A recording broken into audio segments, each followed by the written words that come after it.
Diálogo en Panamericana. Una producción del Departamento Periodístico de Panamericana en su mejor estilo.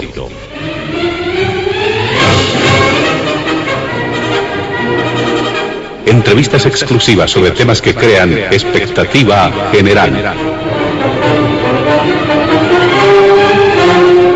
Diálogo en Panamericana. Los sábados al mediodía y cada domingo a las 8 de la mañana. Y en trasnoche a las 24. Quedan ustedes con el staff de periodistas de Radio Panamericana.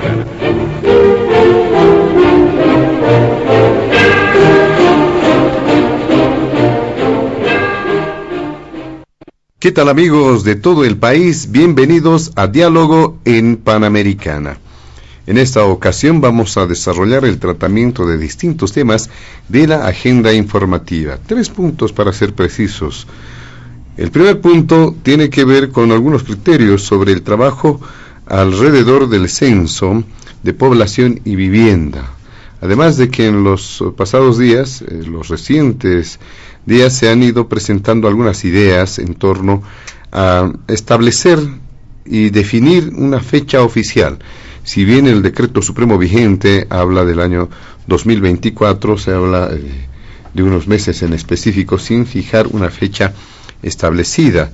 Y se habla de que con esa apertura es posible generar el hecho de que el 2023 pueda precisamente realizarse el censo de población y vivienda. Esto dicen desde el punto de vista técnico y colectivo, una definición colectiva y técnica. Habrá que aguardar qué es lo que se asume como definición después del 25 de agosto, fecha en la que concluye este tour o este recorrido del Instituto Nacional de Estadística por distintas regiones y municipios.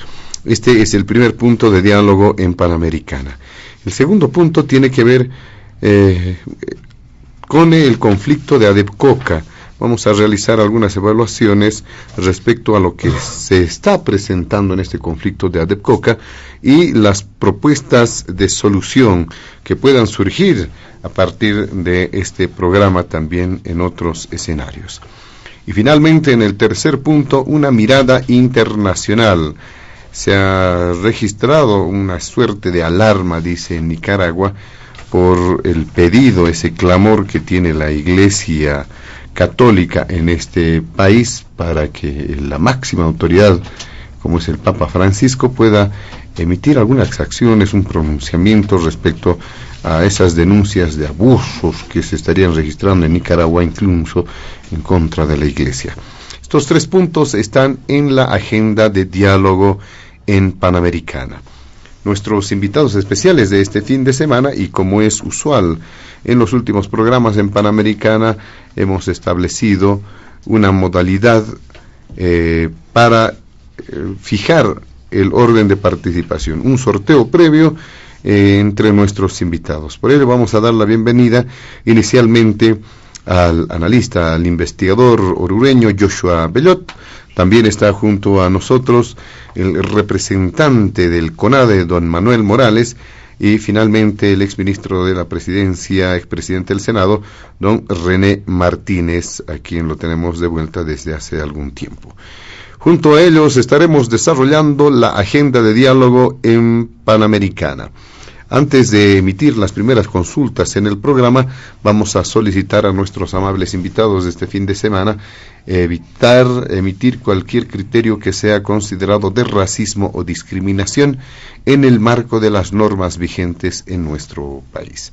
Iniciamos con usted, don Joshua Bellot, que mencionar frente al primer punto del programa el tema del censo, que ha generado bastante polémica, sigue generando polémica, sobre todo cuando se habla ahora de la definición de una fecha oficial. ¿Qué dice usted? Adelante, don Joshua Bellot. José Luis, muy buenas tardes, muchas gracias por la invitación a Panamericana. Siempre un agrado poder compartir acá y por supuesto con sabiendo que hay una amplia audiencia en el país. Así que aprovecho también para hacer llegar un saludo afectuoso a todos los bolivianos en todos los confines del país.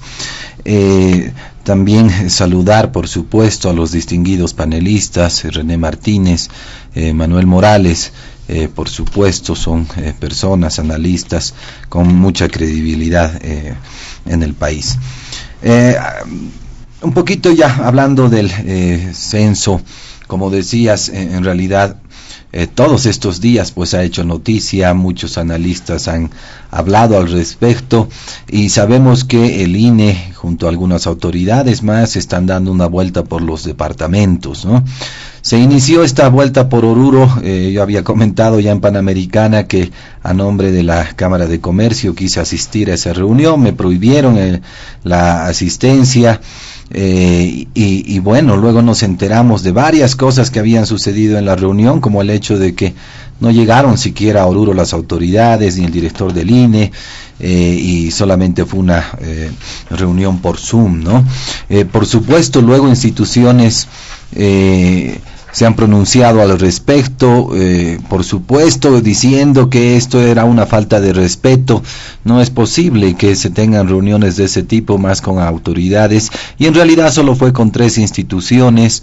Por supuesto, no fue una reunión técnica, solamente fue una reunión informativa, y al final pues querían que todos firmen el acta donde se estipulaba que se debía realizar el 2024. No firmaron todos, porque no todos están de acuerdo, y creo que es importante ver posteriormente las reacciones que se han suscitado, decía, respecto a algunas instituciones, ¿no? La Facultad de Economía, por supuesto que es una de las llamadas a pronunciarse al respecto, porque hablar de estadística es pues hablar de gran parte de la economía, ¿no?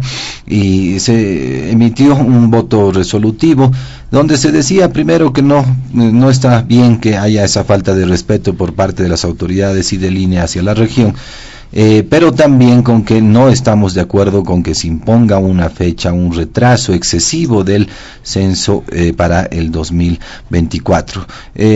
Habían algunos puntos más que no recuerdo en este momento, pero lo importante es resaltar el rechazo que se dio digamos a esta acta de la reunión supuestamente técnica con la ciudad de Oruro.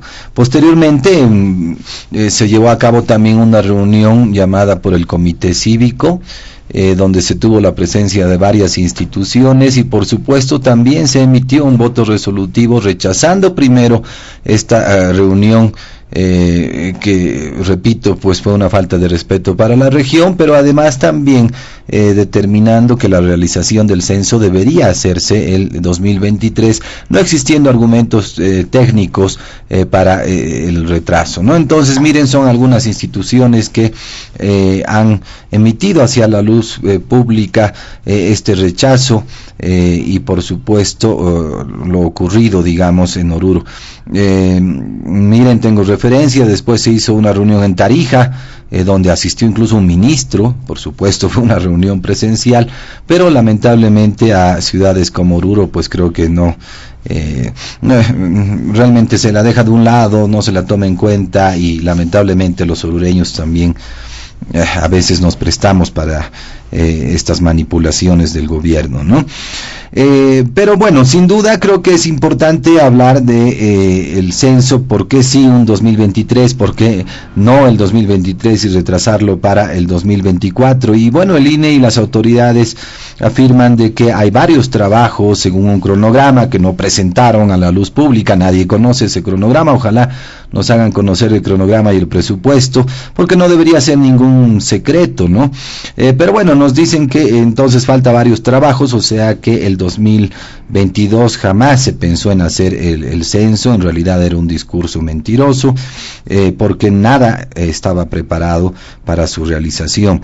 Respecto a la cartografía, que es uno de los problemas, digamos, del cual se está hablando, sabemos que en Oruro, por ejemplo, ya se tiene el 100% de la cartografía terminada, del trabajo de campo. En realidad, en algunas regiones también está avanzado esta tarea, digamos, que debe realizar el INE presencial. Y miren, yo creo que la cartografía podría tomar unos 2-3 meses más, pero no creo que deba tomarse más tiempo para esto. Incluso la universidad, dado que está en medio pues de este remolino, ofreció a sus estudiantes para que puedan hacer el trabajo de campo. Recordemos que los del INE simplemente van a los domicilios, preguntan cuántas personas viven y pare de contar. No es una ciencia, ¿no? El trabajo de campo, ¿no? En realidad es bastante fácil. De ahí que los estudiantes en economía, por ejemplo, son 8,000, podrían utilizarse 4,000 para en una semana seguramente tener una cartografía completa, ¿no? Lo que sí, además, se anunció que iban a utilizar unas tablets ahora. Eso es lo que cambió, digamos, desde hace 2 meses. Antes eran boletas censales, ahora se supone que van a utilizar tablets. Entonces no hay problema con el número de impresiones, con la cantidad de impresiones de la boleta censal, pero por supuesto habrá nomás que contar con un estimativo de las personas para poder organizar, digamos, cuántos encuestadores del INE deben ir a cada región, a cada municipio. De ahí que todavía es importante, pero por lo menos salvamos el hecho de que no se necesitan las boletas censales y esto se podría hacer digitalmente. Otro de los problemas, las restricciones que nos anunciaban era la prueba piloto. Nos anuncian o nos dicen que esto debería tardar entre 5 y 8 meses. Me parece totalmente absurdo lo de la prueba piloto, porque en realidad el 80% de las preguntas son preguntas repetidas, por lo tanto ya son preguntas probadas. Entonces no es la gran ciencia también hacer la prueba piloto. Creo que 1 o 2 meses bastaría para eso. Y lo otro, como hablaba de las tablets, el gobierno dijo, vamos a comprar estas tablets para además sacar una licitación pública para un software, ¿no? Una licitación pública internacional en realidad. Según la 181, de todas maneras, este proceso de contratación dura máximo 1 mes, ahí no habría mayor problema. Digamos, la elaboración, el diseño, el montaje del software podría durar unos 3 a 4 meses, pero no debería ser más. Y lo otro que había reclamado ya varias veces es que, siendo una licitación internacional, el gobierno nos está diciendo que el costo del software debería estar por encima de los $5.5 millones. Y decía, es pues un absurdo, consultando con gente especialista en esta área, este software no debería costar más allá de los $500,000. Pero además decía, la universidad debería hacerse cargo de este diseño, la elaboración y el montaje del software, porque además necesitamos que haya confiabilidad, que haya credibilidad en el censo, en los datos que vayan a ser el resultado del mismo. ¿Y por qué hablo de la confiabilidad? Porque lamentablemente de un tiempo a esta parte pues desconfiamos incluso de las estadísticas oficiales. Por supuesto, vivimos un fraude el 2019 y no creemos pues en el conteo ni de los votos en las elecciones ni del censo que podría realizarse, ojalá, el 2023. Entonces hay estos problemas de confianza y no solo porque la gente crea esto, ¿no? Sino porque hay datos que digamos sustentan que hay problemas pues con ya sea con la población e incluso con el padrón biométrico. Esto no es sorpresa para nadie. Y bueno, a ver, mencionando algunos datos, el 2019 el padrón era superior a la población proyectada por el INE en 200,000 personas, ¿no? Con 200,000 personas era la diferencia. El 2020 bajó, pero también tenemos algunos estudios que nos dicen que de 241 municipios, 205 tienen problemas con el padrón biométrico y las proyecciones del INE en cuanto a población. Entonces, por supuesto, todo esto nos hace dudar de esa confiabilidad y por eso es importante que este software que se vaya a elaborar sirva además para que los ciudadanos tengan acceso público al mismo. ¿A qué me refiero? Pues va un encuestador a una casa, realiza la encuesta y la sube a la web, a una nube, a una página web donde todos los bolivianos podamos ver uno a una las boletas de cómo se van acumulando estos datos. Esto nos va a permitir tener un control. Decía además la universidad debería estar inmersa en esto, entonces es doble control, hay un control social y hay un control de toda la población porque tendríamos acceso irrestricto a estos datos, ¿no? En Santa Cruz hicieron una propuesta adicionalmente respecto a lo del padrón biométrico y decían que el encuestador pueda preguntar a la familia y a las personas si están inscritas en el padrón biométrico. Yo decía esto pues no es de lo mejor, no es la mejor opción porque obviamente uno puede decir sí, uno puede decir no y no hay manera de comprobarlo. Como sabemos que el padrón biométrico también está en la web, entonces creo que el encuestador debería preguntarle el carnet de identidad a esta persona, con él podrían entrar a su biométrico y simplemente en la encuesta o en la boleta censal el encuestador pondría verificado, este señor cuenta con un padrón biométrico o no cuenta con un padrón biométrico. Entonces miren, hay opciones, hay cosas que se pueden hacer porque la tecnología nos permite todo esto y es importante entonces pensar, repito, en la confiabilidad de los datos, ¿no? Digamos que se realice el censo el 2023, además hay otras connotaciones, otros problemas, antes el problema de límites, ¿no? Que es otra de las restricciones para que se realice supuestamente el 2023. Respecto a los límites, las leyes nos dicen que hay un periodo de conciliación entre regiones que podría durar, según la ley, pues con 16 meses. Si no se da esta conciliación, si no hay éxito en esta negociación, entonces se pasa a otra fase que ya es una fase judicial para resolver el problema de límites y esta fase podría durar 18 meses.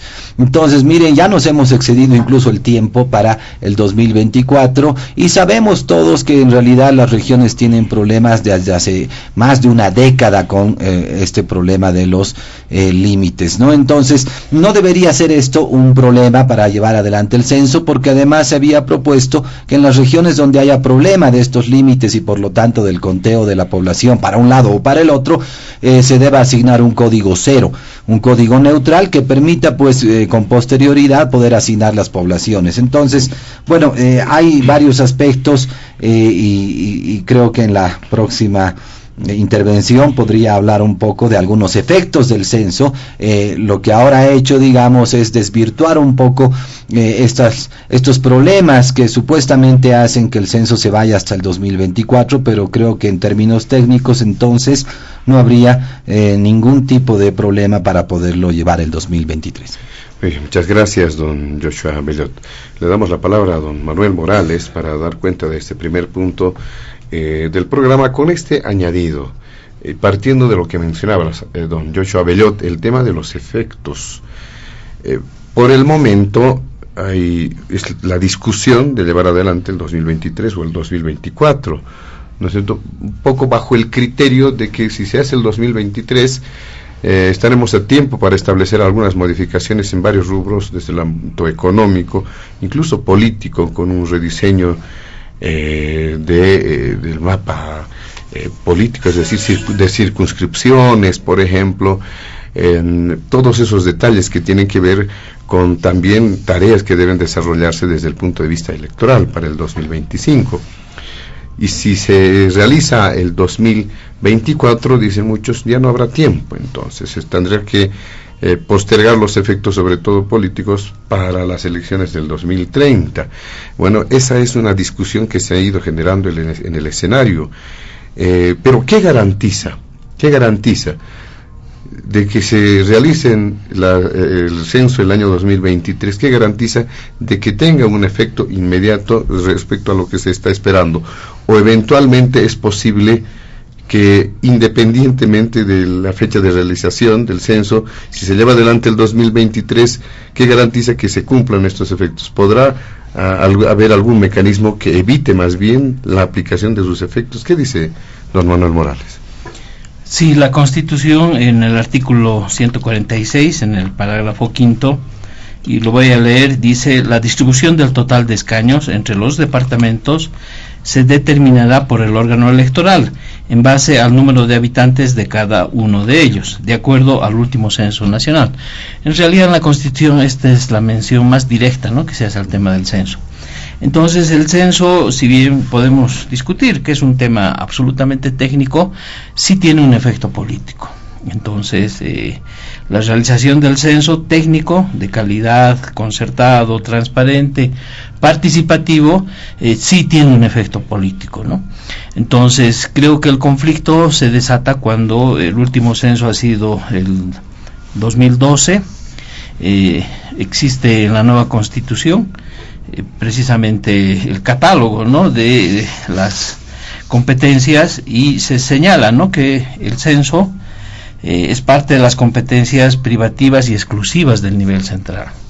Es decir, hay una responsabilidad directa, ¿no?, del nivel central, y lo que ha extrañado a todos ha sido el hecho de que el director del INE y la ministra de Planificación hicieran el anuncio de que el censo se posterga hasta el 2024. Es decir, el que ha generado el conflicto, el que le ha mentido al país, es el gobierno y estas dos autoridades de manera particular, porque el censo, y todos creíamos que estaba caminando para que en noviembre del 2022 se realice como toda otra actividad que debería hacerse de manera programada, planificada, y por lo tanto el conflicto nace desde el gobierno. Entonces, uno de los problemas que ha generado el anuncio al 2024, y sin una explicación clara, y como se dice, reiterando, sin una explicación del cronograma y de cuáles son las verdaderas capacidades técnicas, tecnológicas, profesionales que tiene en este momento el INE, el Ministerio de Planificación, y por qué, cuáles serían las razones, ¿no?, que le lleva a que esta situación se pueda prolongar hasta el 2024, buscando un efecto político, como les leía, ¿no? Si el censo cada 10 años, 2022, debería realizarse el censo, tiene un efecto político en la redistribución de escaños, llevarlo al 2024 prácticamente inviabiliza el hecho de que el 2025 se tenga una nueva redistribución de escaños a nivel de los diputados, particularmente y específicamente de las circunscripciones uninominales. De eso estamos hablando. Las pluris van amarrados al voto del candidato a la presidencia. Ese fue el detonante, y por supuesto que la sociedad, en una sociedad tan polarizada como la que estamos viviendo, ha tenido una reacción, como seguramente para nosotros es lógico, para el gobierno seguramente ha sido ilógica, irracional, de ir a tomar medidas de presión, como ha sido un paro, exigiendo que el censo, si bien no se puede realizar el 2022, se entiende, se debe realizar el 2023. Entonces, centrado a una pugna, a una pelea, que para nosotros es muy importante, porque el gobierno, teniendo esta capacidad privativa y exclusiva, ha cometido un segundo error, podríamos decir, y es convocar a una asociación de municipios que no tienen capacidades ni privativas ni exclusivas en el tema de la realización del censo. Y les he hecho una consulta: muchachos, ¿estamos de acuerdo con que el censo sea el 2024? Y todos los que asistieron ahí, teniendo un perfil pro-masista, dijeron sí. Entonces el gobierno tomó una decisión y la legitimó con una instancia de alcaldes y gobernadores que, de acuerdo a lo que les he leído en términos competenciales, no tienen nada que hacer con la toma de decisiones exclusivas y privativas en el tema del censo. Sin embargo, el conflicto entonces que se ha ido desatando ha generado una movilización social. ¿Y cuál sería el estado actual entonces al cual hemos llegado? En primer lugar, el gobierno está con unas mesas, está consultando a municipios, universidades, gobernaciones, anuncia que esta concertación o esta información se va a prolongar más allá del 25 de agosto. Es decir, el gobierno todavía lanza mucho más allá la socialización y dice que al final se va a hacer conocer el supuesto cronograma de realización, con lo cual todavía la fecha estaría en suspenso. Ahora bien, ¿qué es entonces el problema, ¿no?, central que nosotros vemos? Es que el gobierno ha introducido, ahora ya son 2 decretos que se van a tener que abrogar, El primero es el decreto 4546, que establece un fraude demográfico. Es decir, ¿por qué nosotros sostenemos que está en curso un fraude demográfico? De manera técnica, el artículo 5 del decreto 4546, que no ha sido abrogado por el 4760 y que se mantiene, dice en su parágrafo segundo: en las áreas urbanas el empadronamiento durará un día, mientras que en las áreas rurales con población dispersa el empadronamiento se podría extender hasta por 3 días. Esto rompe los estándares internacionales, ¿no?, de cómo se realizan los censos. Nosotros que ya hemos tenido un acercamiento a cómo se realiza un censo, por supuesto pues que nos parece inverosímil el hecho de que en un solo día se trabaje en las ciudades y luego vayamos a las áreas rurales durante 3 días, cuando se supone que técnicamente cada empadronador máximo podría atender, digamos, a 10 familias. Y en el caso de los estándares internacionales señala que el día que comienza el censo, a las 0 horas, el empadronador tiene que estar ya ubicado en el lugar donde se va a realizar el censo. Es decir, si hablamos de áreas dispersas y que cada empadronador va a encuestar a 10 familias, el empadronador tendría que estar ya trasladado en el lugar donde va a comenzar su trabajo y por lo tanto no habría razón para que se extienda durante 3 días, a menos que se pretenda realizar un censo demográfico, o sea, un fraude demográfico, ¿no? ¿Por qué? Porque las autoridades, tanto el gobernador, por ejemplo, de La Paz, ¿no?, Santos Quispe, como los dirigentes de las organizaciones sociales, alegan que la población debería volver a sus comunidades de origen, o en el caso del gobernador señala que los paceños que viven en Santa Cruz deberían retornar, ¿no?, al departamento del cual es su origen, con lo cual se estaría cometiendo un acto que desde mi punto de vista es irregular y que podría ser incluso, si bien no está prohibido en una norma, podría ser comparado o catalogado como una actividad ilícita. Pero voy a hacer lectura a un artículo específico que va a aclarar lo que estoy diciendo, por qué digamos esta susceptibilidad, ¿no? El artículo 146, parágrafo 7 de las circunscripciones especiales indígenas, originarias, campesinas, dice una cosa que es muy importante tomar en cuenta. Dice: se regirán por el principio de densidad poblacional en cada departamento. Aquí vienen las características que tiene esta circunscripción. No deberán trascender los límites departamentales. Se establecerán solamente en el área rural y en aquellos departamentos en los que estos pueblos y naciones indígenas originarios constituyan una minoría poblacional. El órgano electoral determinará bla bla bla, cuáles serán las circunscripciones. Es decir, hay un artículo en la Constitución que dice que las circunscripciones especiales indígenas únicamente pueden ser definidas en ámbitos rurales. Y lo que nosotros sabemos, que si se instruye mover gente, el acarreo de gente, y si la intención es hacer un censo durante 3 días en áreas rurales que va a generar esta movilización de gente, prácticamente se va a afectar, para empezar, las circunscripciones especiales indígenas y todas las circunscripciones uninominales rurales. ¿Es una forma de hacer fraude? Sí, es una forma de hacer fraude.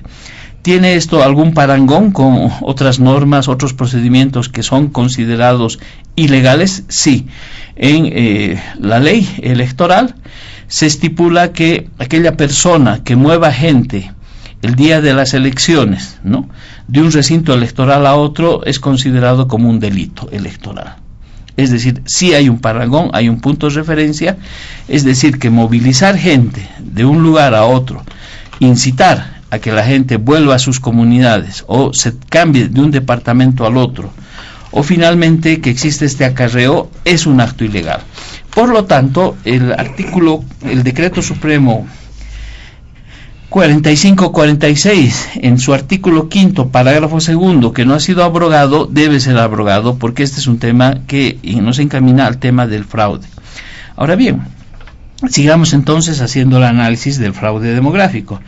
Resulta que el padrón electoral biométrico, a partir del año 2009, ha sido inflado, y uno de sus elementos, de sus efectos políticos directos, lo hemos visto en acción el año 2009 cuando hubo el fraude electoral. Es decir, si ha sido si tenemos un padrón inflado, los datos censales por supuesto que nos van a acercar lo más milimétricamente posible a la realidad poblacional de las localidades, ¿no? En el área rural sobre todo, pero a todo nivel. Es decir, si una población donde existe una cantidad X de personas que viven y votan más, entonces ya nos está dando a entender que hay un padrón inflado. Ahora, el otro efecto político es que no creo que la ciudadanía, y eso es muy importante que recordarle a la opinión pública, vaya a aceptar ir a unas elecciones el 2025 con circunscripciones uninominales calculadas en base a datos poblacionales del año 2012. Es decir, con un retraso de 13 años, ya ni siquiera de 10 de un censo a otro, sino que de 13 años. ¿Por qué? Porque esta situación ha generado, a partir de la ley 421, que la Asamblea Legislativa Plurinacional y no el Tribunal Supremo Electoral hubiese modificado la conformación de las circunscripciones, haciendo una distribución en uninominales, plurinominales y las especiales indígenas, donde incluso faltan 2 circunscripciones indígenas, que son las que corresponden a Potosí y a Chuquisaca. Entonces, ese va a ser un gran entuerto, y estaría el MAS con este efecto político que les he dicho, ¿no? Que el censo es técnico, debería ser técnico, no político, pero los efectos políticos al 2025 están generando una capacidad de conflicto que el MAS o se lo imagina y nos está llevando a ese conflicto, o no imagina las verdaderas consecuencias a las cuales se puede llegar si es que seguimos caminando por esta vía. Entonces, lo más lógico, lo más razonable es hacer el censo lo antes posible y que tenga los efectos constitucionales que la Constitución establece. Perfecto. Muchas gracias, don Manuel Morales, en este primer punto. Le damos la palabra a don René Martínez para que haga uso de la palabra también en este primer punto del programa. Adelante, don René Martínez, bienvenido. Gracias, José Luis, no sin antes saludar al país y a todos quienes nos escuchan, también en el exterior, saludar también a los panelistas, al señor Morales, a Bellot. Y creo que para optimizar la participación nuestra es obligatorio hablar del contexto. Y en el contexto estamos viendo que el punto de partida se hizo lectura del mandato constitucional, que como país deberíamos encarar, pero preguntándonos un hecho: ¿para qué sirven los censos? Y esto tiene una respuesta que va a gravitar en las fundamentaciones y las justificaciones que cada uno le está imprimiendo en esta mesa al tema censo. El censo es un procedimiento estadístico que va a generar datos confiables, que discute estructura, crecimiento, distribución de población con características económicas, sociales, territoriales, fundamentalmente para la elaboración de planes de desarrollo, para políticas públicas. Y esto no parece estar presente en la mirada y en esta lectura inicial que han hecho los dos participantes. Decimos esto porque además estamos conscientes de que hay comportamientos muy diferenciados de esta lectura básica inicial, porque en el país se ha relacionado el censo con la distribución de recursos financieros, y eso nos puede mostrar inclusive la caracterización que han tenido los distintos censos que se han llevado a cabo en el país. El 2.1 tuvo una vocación de generar un debate sobre el factor distributivo municipal, que ha estado vinculado al mapa de la pobreza. El 2012 el factor poblacional ha sido el prioritario, el determinante, y ahí creo que llegamos a el decreto supremo del 31 de julio del 2013, que establece en su artículo ya llevar a cabo este censo, que va a conllevar como responsabilidad de información oficial sobre la población del Estado plurinacional y el factor de distribución correspondiente para la asignación de recursos de coparticipación tributaria. Si esto vemos, no solamente el país está en la mirada de quienes ahora están como actores del conflicto, sino también hay otros departamentos consideradas con las regiones con menor crecimiento poblacional. Y en ellos la mirada es absolutamente distinta. El problema no está en la cantidad de recursos, el problema está en el tamaño demográfico.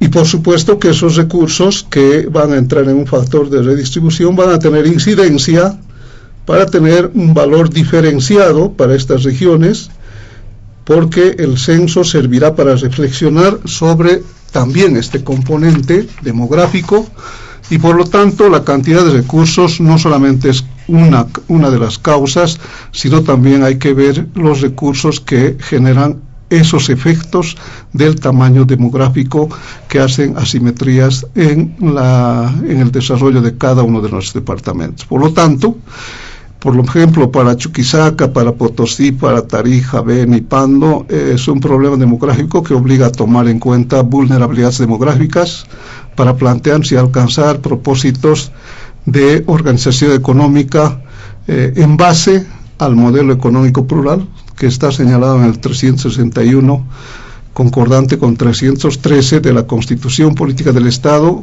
y señala un elemento central que no debiera escapar de nuestra lectura responsable y seria sobre el censo: la reducción de las desigualdades regionales. Pero seríamos ingenuos si es que pretendiéramos de que nuestros dos colegas, que han sido hegemónicos durante el golpe de Estado, actores además aquí con la representación del CONADE, tengan esta misma lectura. Y eso, palabras más, palabras menos, respondiendo ya inicialmente a Bellot, él nos dice que no es tan complejo, no es tanto de hacer ciencia, aunque en su participación apela a especialistas. Y este tipo de especialistas se forman no pues para temas sencillos, sino para temas complejos, si no, no habría necesidad de ser especialista. Y eso se está admitiendo de que nos guste o no nos guste, las posibilidades de realización del censo compromete a tareas previas que obedecen a un procedimiento de criterios técnicos. No lo voy a tocar ya, él mismo había señalado la cartografía, las pruebas piloto y todo aquello que son parte de esos criterios técnicos. Pero en su concepto admite que es compleja, no es una simple encuesta, es un censo nacional que por el tamaño, la envergadura y las repercusiones, por eso está como presupuesto constitucional, obedece a este tipo de hechos. Manuel nos ha incorporado un asunto directo, no desde la integralidad de lo que debiéramos entender un proceso censal, sino directamente con los ejes políticos. En reducción a su participación podríamos acuñar de que para Manuel entiende de que el censo está vinculado a los escaños, e inclusive nos ha hablado de las elecciones y de la modificación de circunscripciones. Si esto es así, estamos parcelando una mirada que debería invitarnos a reflexionar cómo creemos que podemos desarrollar desde el nivel central, desde el nivel de gobierno, estas tareas que son el objetivo principal, políticas públicas desde el Estado. Pero también quiero aseverar en esto y entender estas diferencias de participación, porque el censo desde un primer momento ha sido politizado. Está claro de que no es lo mismo el censo para la derecha cruceña, inclusive, ni para la derecha paceña, y peor para la derecha nacional, frente a la lectura que tenemos desde el oficialismo de estar vinculados a los intereses del bloque nacional popular, de esas organizaciones sociales que no necesariamente son parte ni se sienten representados con estas élites dominantes de poder. En particular, para ratificar mi lectura, les voy a señalar por qué coinciden esta lectura de intereses muy vinculada a la modificación de presencia parlamentaria, a la modificación de escaños, y por qué la vinculación a las futuras elecciones como una mirada unilateral. Esta es una lectura simplista del proceso, que es muy coincidente con la lectura de Camacho y los cívicos de Santa Cruz, porque además ellos tienen inclusive una habilidad mayor, están incorporándose censo como sinónimo de más plata. Y les interesa también esta lectura simplista, reitero, como más plata, más parlamentarios, y dejando de lado toda esa otra mirada nacional de esa mayoría de departamentos que no tienen el mismo crecimiento por distintos motivos, desde el crecimiento de la Constitución, desde el establecimiento y la consolidación del viejo Estado republicano boliviano. El segundo elemento de esta lectura simplista, que además en el caso de Manuel Morales seguramente va a causar un poco de extrañeza, seguir a la propia posición cruceña en ese simplismo de lectura por parte de La Paz, implica una mirada de nostalgia para dejar de lado de que otrora La Paz era la que comandaba el país. Eso no parece interesar en este momento, sino hacer un seguidismo a los intereses políticos de élites dominantes que solamente tienen afinidad ideológica y que fueron actores coincidentes del golpismo. Preguntarnos a esta altura por qué estamos alterando la normalidad de la reprogramación. Por amor a Dios, Manuel, no te estás olvidando de que no ha existido normalidad institucional en el país, golpe de Estado en el que ustedes han sido actores de por medio. Por lo tanto, ¿cómo podríamos tener con normalidad el desarrollo censal del año 22? Estamos hablando de un tropiezo, de un agujero negro que ha atentado con la vulneración de derechos elementales, con muertos, con masacres, para hablar de decir con el mayor cinismo ahora, no, eso simple y llanamente podía haberse hecho con el cumplimiento constitucional. Viniendo de la vocería del golpismo es inadmisible. ¿Y por qué se vincula al tema del pacto fiscal? Reitero, por una mirada simple de entender de que esto es problema de plata. Y habría que invitarnos ahí, y me refiero a los departamentos del interior, por lo menos en particular a los departamentos del sur, particularmente a Chuquisaca, a Sucre, de donde yo vengo. ¿Será la misma mirada que tengamos nosotros? ¿No estaremos obligados a mirar más bien con el mapa de pobreza para ver dónde llegan o dónde deben llegar esos recursos adicionales de redistribución que obedecen a un modelo, y mucho más en ese famoso modelo ya cruceño conocido en todo el país, que es de privilegio de élites, de privilegio de minorías, olvidándose a las grandes mayorías? Este nuevo pacto fiscal no tendrá que ver más bien con las necesidades geográficas territoriales que marcan el mapa de la pobreza. Y el otro elemento, la decisión de postergación o reprogramación es una decisión colectiva mayoritaria. Me sorprende el que tengamos que utilizar ahora criterios de atribuciones privativas respecto a la Constitución, y es sorprendente peor cuando se anticipa un fraude censal. Estamos queriendo estigmatizar un proceso que todavía no ha pasado por el examen y que está recorriendo el país con toda la voluntad de generar consensos. Yo creo que esta reprogramación de una decisión colectiva mayoritaria está intentando recoger seriamente ese corte de ruptura del orden constitucional, que además obviamente se ha sumado a algunas debilidades que no han podido ser cumplidas, para entrar en seriedad de recuperar estos temas y que tengamos una posibilidad más bien de llegar a un buen recaudo y que podamos cumplir con los verdaderos propósitos constitucionales. Y acabo con la determinación de por qué asevero de que esta intencionalidad del censo ha tenido un alto componente político, particularmente desde la polaridad de Santa Cruz. El bloqueo cívico. ¿A quién se ha bloqueado desde los medios de comunicación, más allá de que hayan tenido una ayudita distorsionada, han bloqueado al país. No, en nuestro concepto han bloqueado al departamento de Santa Cruz. Un paro cívico de las características que nos han mostrado no es un paro consciente, es un paro obligatorio. Se han obligado a instituciones, a organizaciones, con movilizaciones, con gente que ha estado buscando violentar a la simple determinación, inclusive de adhesión de afinidades, que alguna gente ha podido asistir a una convocatoria como el que estaban haciendo del dictadorcillo, el señor Camacho en Santa Cruz, que cree que él es el que tiene que sellar conceptos para que el resto de los bolivianos vayamos a obedecer a sus caprichos, y esto no es posible. ¿A quiénes consideraban cruceños ahí en el paro cívico?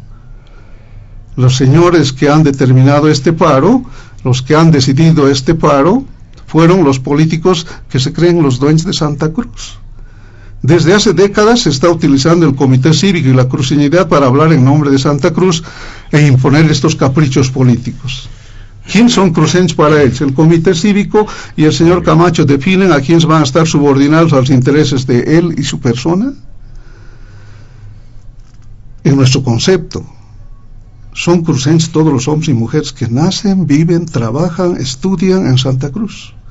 Son cruceños de cepa los habitantes del Plan 3000, los gremialistas, los transportistas, los campesinos, los indígenas, los obreros, los alcaldes, los dirigentes populares, sindicales, que llevan en su sangre, en su corazón, en el día a día, en sus pensamientos, la tarea del desarrollar el departamento de Santa Cruz. Este pueblo cruceño es el que se ha propuesto y se ha puesto frente a esta determinación de estas élites de poder, y creo que este último elemento nos está mostrando el fracaso no solamente de ese paro cívico, sino el pretexto de haber utilizado un escudo de supuestos criterios técnicos, cuando en los hechos al final han tenido que participar en un acto último de invitación que ha hecho el INE, en el que ni siquiera han otorgado ni siquiera observaciones de carácter técnico.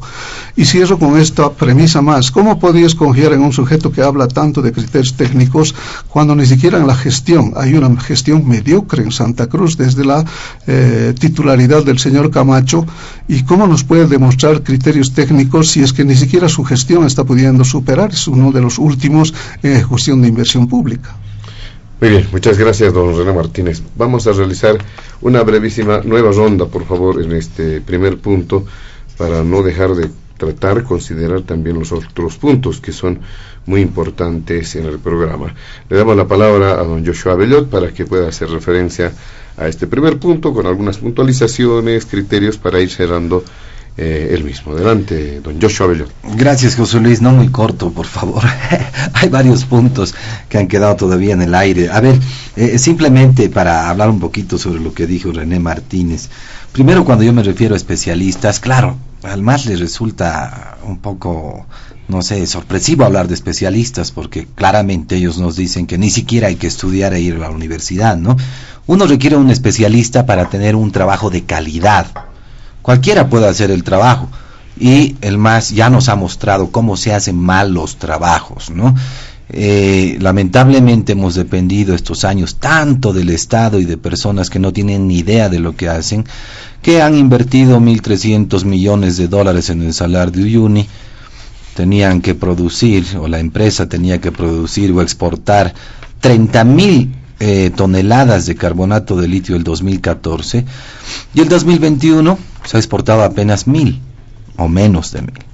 Entonces ese es el problema de no tener especialistas, y puede que las cosas no sean tan complejas, pero para eso uno estudia, para hacer bien las cosas, para hacer bien los trabajos, y por supuesto no hacerse la burla del pueblo y derrochar los recursos del pueblo en malas inversiones, como en el caso que he mencionado en este momento. Lo otro, nos decía que, y claro, el discurso, aunque ya es trillado y la población ya no hay ningún efecto en la población sobre este discurso, respecto a de que toda la culpa de todo lo tiene el año de transición del gobierno, ¿no? Que gracias a ese gobierno, nos guste o no, pues hemos recuperado la democracia, dado los acontecimientos del fraude que se realizó el 2019, ¿no? Entonces, no se le puede culpar a un año, como dicen, un año oscuro, porque han tenido 10 años para organizar el censo, y en realidad hay un incumplimiento de deberes por parte del INE, porque esto es un precepto constitucional, y debemos cumplir las leyes, aunque no nos guste.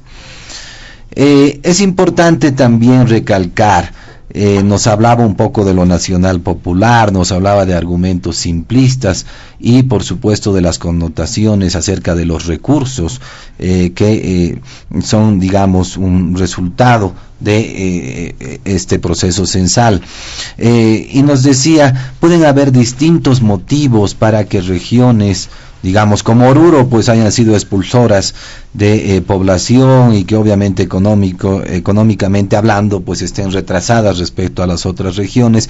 Yo quiero decirle a la ciudadanía que en realidad no hay muchos culpables en estas regiones. El principal culpable es el Estado y el gobierno, que ha tomado en sus manos la economía, que ha tomado en sus manos la política.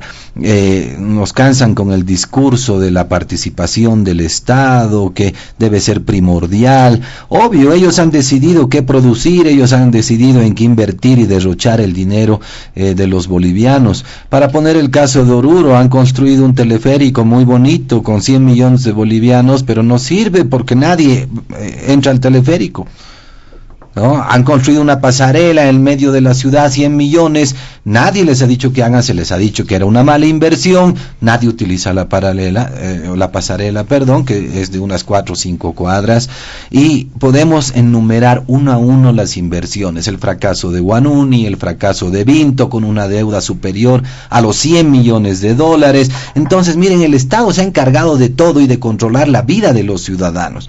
Entonces, el responsable, pues, precisamente de este fracaso en términos económicos para varias regiones y de la expulsión de la población es, pues, precisamente el Estado, ¿no? Que no ha dejado trabajar a los privados, o sea, a la gran cantidad de personas de la que precisamente habló René Martínez. Entonces, es importante, si asumimos esta idea de que por supuesto, si el censo va a tener algún problema o va a ocasionar problema de recursos a algunas regiones expulsoras, yo había propuesto de que haya, pues, una discusión seria entre las regiones para poder tener algunos fondos de compensación, lo cual quiere decir que si una población o una región ha expulsado población, no se la castigue con menos recursos, porque en realidad necesita más recursos de estas regiones para precisamente atraer población, mejorar su economía y todo esto. Entonces, es importante pensar en esa discusión, pero también pensar en el pedido justo,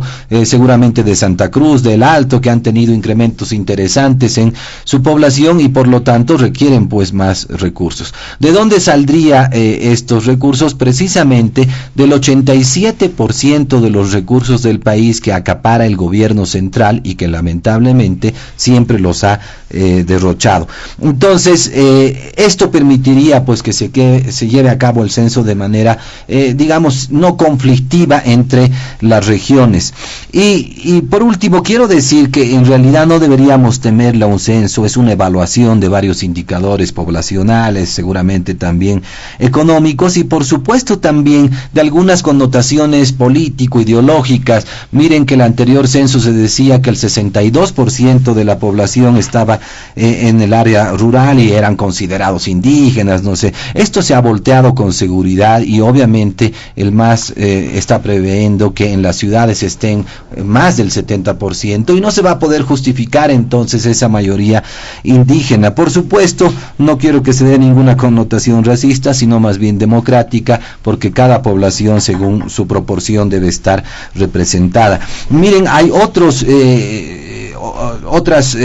digamos problemas u otras connotaciones que puede traer el censo. Manuel hablaba de los territorios indígenas, ¿no? Originario, campesinos. En la ley se dice que estos territorios, por ejemplo, deberían tener una población mayor a 10.000 habitantes. Si ha habido una migración del campo a la ciudad, como sabemos que ha habido en todas las regiones, probablemente varias de estas T, I o C queden fuera de la ley porque tengan menos de 10.000 habitantes. El efecto en realidad del modelo económico ha sido expulsar a los campesinos de sus tierras y llevarlos a las ciudades, y por eso se debe hacer una evaluación, y por eso también se debe hacer no solo una recomposición política en términos de representación de los departamentos, sino también al interior de los mismos. No es posible que regiones como Oruro, que tienen 2 circunscripciones en la ciudad y 2 circunscripciones indígenas, tengan una muy mala representación en términos de proporción, porque cada voto de un ciudadano en el campo, cada voto de un ciudadano en el campo en realidad es equivalente a 2 votos de un ciudadano en la ciudad. Entonces, miren, todos estos problemas se deben corregir, y uno más importante para terminar, o en términos simplemente de reflexión, si bien esta discusión del censo es muy acalorada por sus connotaciones en cuanto a recursos, en cuanto a representación política, no debemos olvidarnos que en realidad los recursos del Estado han estado disminuyendo, que cada vez son menos. En realidad, en regiones pequeñas como Oruro, la inversión pública se ha reducido a una 10ª parte comparando los últimos 6 o 7 años, y miren, en realidad esto hace que esta distribución, como muchos analistas lo dijeron, parece que nos peleamos por migajas. ¿Por qué? Porque creo yo que es mucho más importante que el ciudadano tome el control de la economía, de la acumulación de riqueza, de la generación de valor. Lamentablemente, este Estado que se dice socialista, si uno revisa el manual para consultar qué es el socialismo, nos encontramos con el hecho de que el principio de un Estado socialista es el control, es el poder público, mantener ese poder público, y lamentablemente hacer esto es en contra del ciudadano. Y prueba de esto, miren, básicamente una empresa que estaba fabricando diésel de llantas y de plásticos en el Alto fue expulsada de Bolivia, se fue al Paraguay. ¿Y por qué? Porque el Estado quiere tener el control de los hidrocarburos, de la provisión de diésel y gasolina, y no quiere dejar que la población tenga este poder. Cuando la población realmente tome en sus manos el desarrollo, el Estado va a perder poder. Pero como son socialistas y quieren controlar tu vida y controlar el poder del Estado, no te dejan y te expulsan. Esto era bueno para la población en general, un diésel de mejor calidad y a un menor precio, pero al Estado no le interesa porque pierde poder. Entonces creo que esta reflexión última es importante, porque queremos menos Estado, queremos más ciudadanos que realmente tomen en sus manos el desarrollo. Muy bien, muchas gracias, don Joshua Bellot. Para cerrar este primer punto también le damos la palabra a don Manuel Morales. Adelante. Sí, gracias. Bueno, ya que hay una alusión, ¿no?, de que el CONADE es una organización golpista y demás, yo ya estoy 4 años sentado esperando que el Ministerio Público, o a iniciativa de algún miembro del gobierno, nos abra una demanda o nos cite mínimamente para que podamos esclarecer, ¿no?, frente a cualquier instancia, si el CONADE es una organización golpista o hemos participado. Creo que me voy a quedar sentado todavía varios años y no voy a lograr ver esa hazaña que el MAS seguramente debe pretenderlo hacer, pero que jamás lo va a hacer. Hemos visto en las últimas reuniones unas fotos bien interesantes, ¿no? Por ejemplo, en la comisión del INE en Santa Cruz estaba el señor Richter, al lado estaba Camacho. Si es golpista y demás y tanto lo odian, ¿qué hace sentado en una misma mesa? ¿O qué ha pasado en la reunión técnica del INE con la Alcaldía de La Paz? Estaba el señor Richter con el ministro de Obras Públicas de la señora Yanine Áñez, sentados al lado, haciendo un trabajo que consideramos que es importante. Entonces, esa alusión al golpismo realmente es ridículo, pues. Y el señor Martínez nos ha dicho el día de hoy algo que lo voy a anotar en mi bitácora, en mi libro, en mi biografía, que nunca antes lo he escuchado. Que el tema del censo no han podido realizarlo por tema del golpe, eso es lo que nos ha dicho, supuesto golpe. Bueno, estamos en conflictos, ¿no? Bueno, todavía. igual ha afectado, digamos, ¿no? Mm. Pobrecitos los del INE, ¿no? O sea, les afecta un supuesto golpe que nunca se ha realizado en 2019. Bueno, vayamos entonces al tema de las consecuencias. Yo había explicado en la primera intervención que el censo va a tener efectos políticos. He hablado de unos de los efectos políticos, pero hay otro grupo de efectos políticos que tiene que ver con el tema del famoso pacto fiscal, es decir, que una vez que se conozcan los resultados del censo, de manera casi inmediata, a los 6 meses, se tiene que convocar a las regiones para poder evaluar lo que Josué decía, ¿no? ¿Y cuál es la realidad que ya podemos ir perfilando, ¿no?, de lo que va a suceder? Es que en Bolivia va a haber una concentración, esas son las tendencias, de un 70% que va a vivir o ya estaría viviendo en las ciudades, un 30% en las áreas rurales. También podemos ir configurando que los datos nos van a señalar que lo que el 2001 como autoidentificación llegaba a un 62% de la gente identificada con los pueblos indígenas, el 2012 bajó al 41%, y en una última medición que ha hecho el INE, en una encuesta de hogares, solo el 26% de la población se autoidentifica como indígena, originario, campesino. ¿Eso qué significa? Que hay un acomodo, ¿no?, dentro de la autoidentificación. La mayoría de la población se considera boliviana, se considera habitante de las ciudades y por lo tanto esta es la nueva realidad a la cual nos vamos a ver enfrentados en el censo. Es decir, ese discursito de que la mayoría indígena, originaria y campesina, que nosotros somos la mayoría y por lo tanto somos los hegemónicos, yo creo que eso se cae con el tema del censo, y no es porque nosotros seamos enemigos de los pueblos indígenas, sino que consideramos que hay mayorías urbanas, hay mayorías ciudadanas y democráticas que se están viendo como actores fundamentales en la lucha política desde el año 2019 y desde antes, incluso desde el referéndum del 21 de febrero, cuando el presidente Evo Morales vulneró la Constitución, vulneró un referéndum constitucional, etcétera, etcétera. El otro elemento, y celebro que el señor Martínez diga que es representante o vive en Chuquisaca o en Sucre, es que el censo nos va a permitir ver una radiografía de los departamentos que están quedando despoblados y en extrema pobreza, concretamente el tema de Chuquisaca, porque a diferencia de Potosí, en Potosí hay una buena producción de minerales con una tendencia al alza en los precios internacionales. El caso de Oruro, pero el caso particular de Chuquisaca, con una disminución, por ejemplo, de los ingresos por el tema de los impuestos, ¿no?, por el tema petrolero. El tema de Chuquisaca es un departamento donde los niveles de pobreza se van a acrecentar mucho más. Entonces, ese modelo del que tanto se han ufanado, social, comunitario, productivo, vamos a ver la radiografía en el censo y vamos a ver si la población realmente tiene conexión a internet para poder ingresar, por ejemplo, a pasar clases.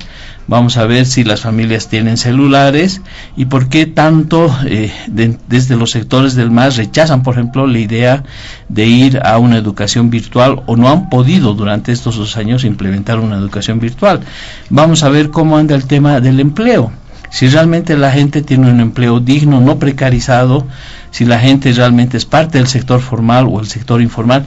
Es decir, vamos a ver pues la realidad social, económica del país, y ahí vamos a ver que estos actos gigantescos de corrupción, el despilfarro que se ha estado haciendo desde el Estado de los recursos que han ingresado de manera extraordinaria en los últimos años, cuál ha sido el destino y por qué el país no puede despegar del tema de la pobreza. Ahora, hay otro tema que también me parece interesante, ¿no? Es el hecho de que se ataca políticamente a Santa Cruz. Se identifica a sus principales dirigentes. Pero la pregunta que nos hacemos es la siguiente. El modelo cruceño, tal como lo podemos sintetizar de manera muy breve, ¿es parte o no es parte del modelo social comunitario que el MAS ha desarrollado en estos años? Esa es la pregunta que yo te hago, René. El modelo cruceño, con su agroindustria, su sector transgénico, sus exportaciones, lo que hacen o dejan de hacer en Santa Cruz, ¿es parte del modelo o no es parte? Si es parte del modelo, ustedes están atacando, se están metiendo un disparo al pie, porque ese modelo funciona independientemente de Camacho, funciona independientemente de Ortiz. Ahí hay un sector empresarial, agroindustrial y demás que está funcionando, y ese modelo al cual tú le achacas la generación de una oligarquía, si es parte del modelo social comunitario, ustedes también pues son responsables de que exista esa oligarquía a la que supuestamente la atacan y con la que ustedes no toman ninguna medida eficaz para eliminar. En otras palabras, si hay desigualdades, si hay inequidades, si hay grupos oligárquicos, si existe una política orientada hacia la derecha, si existe conculcación de derechos, si existe marginación de esa mayoría, ustedes son los autores de todas esas políticas, porque no están en el gobierno hace un año atrás, están aproximadamente 15 años yendo a los 16 años de manejar los destinos del país, y es mucho ese tiempo. Si fuera un año, ya, te acepto. Si recién se hubiera aprobado la Constitución ayer, ya darle chance, ¿no?, de que se ejecute. Pero tú has sido ministro, tú has sido responsable de todo esto. Y ahora resulta que son tan incapaces ni siquiera de hacer un simple censo y que lo prolongan por 2 años más cuando deberían haberlo hecho el 2022. Entonces, más allá del discurso, más allá de los ataques, te vas a dar cuenta, René, que nosotros, y Joshua también, no estamos pues ocupando cargos de dirección del Estado. Los que tienen responsabilidad plena son ustedes de todo lo que está pasando, y si hay una politización, bienvenida a la politización, porque gracias a eso estamos consiguiendo por lo menos tener acceso a la posibilidad de ser una especie de contraparte en el tema del censo. Muy bien, muchas gracias, don Manuel Morales. Para finalizar, don René Martínez, por favor, también de manera breve. 2 temitas de respuesta directa a los 2 panelistas. Hablando de quién se queda sentado para recibir respuesta, nosotros nos quedaríamos sentados a la eternidad cuando demuestren por lo menos un papel del fraude electoral que ha sido pretexto para el golpe y los constituyen golpistas, y no han negado aquello. Han tenido más de un año o casi un año para demostrar aquello y no ha habido capacidad de poder demostrar un hecho que ha alterado, Joshua, ha alterado el orden constitucional de la normalidad institucional. El otro elemento, ¿de qué preocupaciones estamos hablando? Y cuando nos hace una lectura entremezclada, muy forzada, Manuel, nos está queriendo confundir que las preocupaciones y las legitimidades sobre el censo y esa polaridad son las mismas de esta élite cruceña con el bloque nacional popular. Y eso es una aberración. El país debiera saber quiénes están estructurados en aquello que llamamos la derecha nacional. Esas élites de poder económico, esa estructura cívica de Santa Cruz, esa ultraderecha, los resentidos y los traidores que han nacido en la izquierda y han terminado administrando la derecha y ahora son actores del golpe, porque el golpe solamente es la ruta corta de aquello que no han podido democráticamente lograr una victoria. Y decir que nosotros somos responsables, a Manuel le he dicho, somos responsables, pues, he sido yo autoridad de Estado, y para Joshua también. ¿Alguna vez habrán pensado en la doble vía Oruro-La Paz? ¿Alguna vez La Paz habrá pensado en nuestra física oposición radical en la red de teleféricos que ha modernizado el rostro de La Paz? Misicuni se habrá pensado, la planta de amoníaco se habrá pensado, la diagonal Jaime Mendoza, el puente Banega es el más largo que tiene Bolivia hasta ahora, la carretera Santa Cruz de Puerto Suárez, el aeropuerto internacional en Oruro, la planta de litio de Río Grande, en Tarija, la carretera Potosí-Tarija, la carretera del Chaco, el puente Madre de Dios, puente sobre el río Beni, la carretera Riberalta-Guayaramilín, solamente para dar algunos ejemplos. Y me agrada que Joshua por lo menos ha puesto una danza de billones de inversión que sí les ha servido a los departamentos, que sí ha generado indicadores, que más allá de las lecturas que podamos tener y de ese pésimo reconocimiento, porque no hay ética en la política, no es admitir estas grandes obras que han transformado el Estado plurinacional boliviano a diferencia del viejo Estado republicano. Pero en lo concreto, para cerrar y optimizar tiempos y apelando a tu combinatoria, José Luis, ¿por qué hablamos de proceso de politización del censo como escudo del enclaustramiento de Santa Cruz? Porque hay una mediocre gestión que se está disimulando con aquello. Porque ese censo está significando la sobrevivencia de la derecha oligárquica más retrógrada. Se ha perdido la billetera. Uno de los motivos por los que se ha fracasado el paro es que nos habíamos dado cuenta pues, que la billetera venía de los ítems fantasmas. No puede utilizarse el censo como instrumento de desestabilización. Está bien discutir las políticas de planificación, está bien profundizar más los criterios técnicos, censales, muy de acuerdo con todo lo que a veces se requiere recoger para darle seriedad a nuestras lecturas. Pero está claro de que hay enormes diferencias de esos intereses de este bloque social nacional popular, porque han sido víctimas no solamente del golpe, víctimas de la pandemia, víctimas de la crisis múltiple que atrae la pandemia. Por lo tanto, no es una simple mirada a los resultados que queremos agarrar, estamos en un escenario de mayor complejidad, por amor a Dios.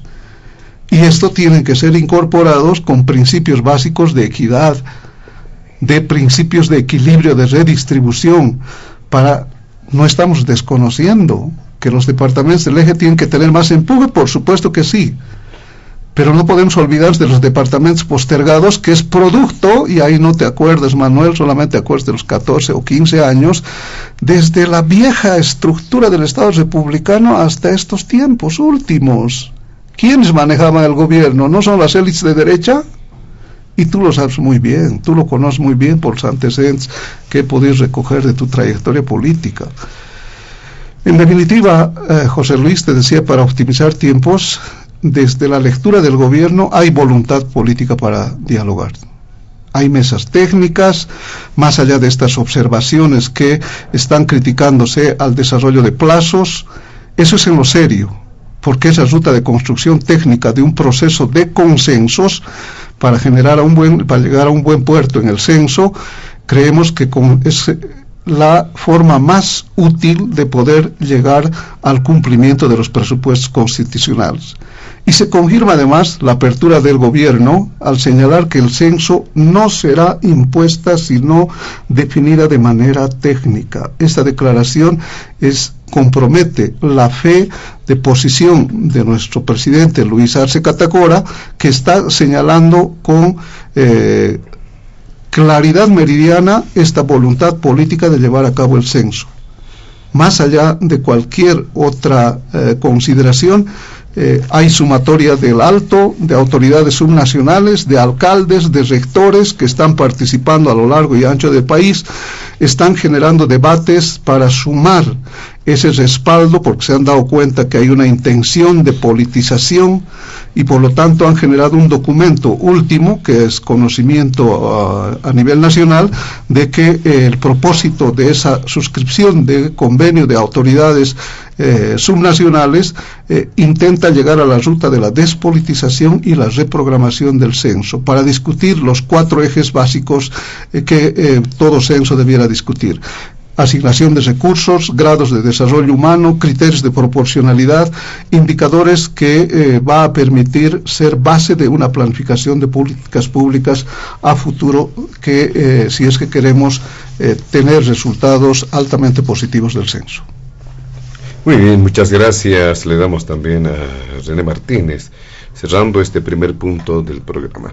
Rápidamente nos vamos al segundo, que tiene que ver también con un tema bastante complicado, bastante complejo, por la forma en cómo se fue presentando en los días precedentes, ya un par de semanas, en el que la violencia se hace presente, y ni qué decir para la siguiente semana, nuevamente se anuncia algunos hechos de violencia que tiene que ver con el conflicto en Adepcoca.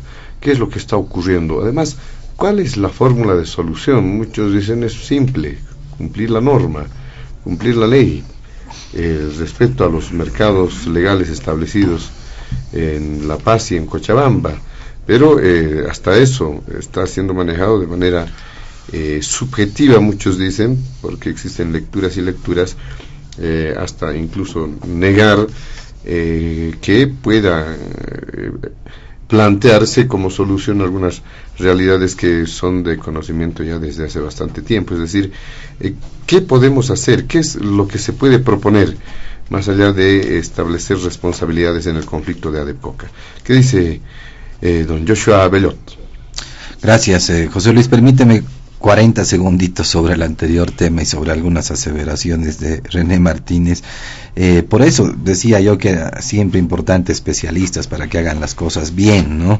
La doble vía La Paz-Oruro, la carretera más cara del mundo, ¿no? Un sobreprecio comprobado, está en los medios de comunicación. Entonces no se trata de cuánto hago, sino también se trata de cómo lo hago, de la calidad. Y para eso hay especialistas. Yo siempre he dicho, no le reclamo al gobierno de lo que ha hecho, sino le reclamo de lo que podía haber hecho con tanto dinero. Entonces, según mi criterio, podía haberlo hecho 20 veces mejor con tanto dinero. Y por favor, el aeropuerto de Oruro es un fracaso total. No es internacional, mala inversión, no funciona básicamente en este momento. Mencionar eso como un logro del gobierno, por favor, es creo impensable hacerlo, ¿no? Algo que podamos mencionar a los gobiernos tradicionales. No es el punto, ¿no? Otro día podemos hablar. Sí, pero no importa, ¿no? O sea, no necesito hablar de los gobiernos tradicionales. Todos lo han hecho mal, así de claro. ¿No? El centralismo secante durante décadas y décadas, y desde el inicio de la República ha habido un centralismo que ha utilizado a las pequeñas regiones como su patio trasero. Y ahí está, La Paz, Oruro. Hacen una carretera para La Paz, ladeando Oruro. Entonces hay miles de ejemplos de ese centralismo ciego para mantener el poder político, ¿no? Entonces no es el tema, pero quería mencionarlo porque a propósito del poder político, nuevamente estamos enfrascados en un problema con los cocaleros de seguramente pues de Abdecoca y la división que ha promovido el gobierno, ¿no? Pero bueno, son varios años que existe este problema. En realidad creo que es un poder chiquito, el poder de la coca.